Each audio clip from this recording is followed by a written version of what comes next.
রাজধানীর সরকারি ৭ কলেজকে ঢাকা কেন্দ্রীয় বিশ্ববিদ্যালয়ে রূপান্তরের বিরুদ্ধে শিক্ষকদের করা আন্দোলনের প্রতিবাদে বিক্ষোভ করেছেন শিক্ষার্থীরা। দুপুরে ঢাকা কলেজের শহীদ মিনার প্রাঙ্গণে বিক্ষোভ কর্মসূচি পালন করেন তারা। একটি মহল সরকারি ৭ কলেজকে ঢাকা কেন্দ্রীয় বিশ্ববিদ্যালয়ে রূপান্তরের অধ্যাদেশ বাতিলের অপচেষ্টা করছে বলে অভিযোগ আন্দোলনকারীদের। ইউজিসির সামনে বিসিএস সাধারণ শিক্ষা ক্যাডারের একাধিক শিক্ষক ও কর্মকর্তাদের মানববন্ধন ষড়যন্ত্রের অংশ বলেও দাবি তাদের।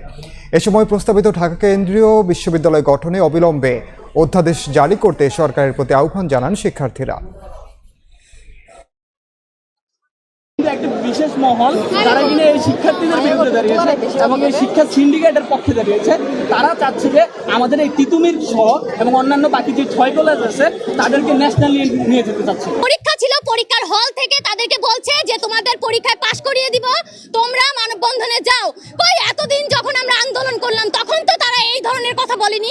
আমরা গুণগত মানের বিকাশ চাই। শুধুমাত্র ঢাকা শহরের প্রাণকেন্দ্র থেকে সার্টিফিকেট মার্কা একটি শিক্ষা জীবন নিয়ে আমাদের বিষণ্ণতা কাটছে না।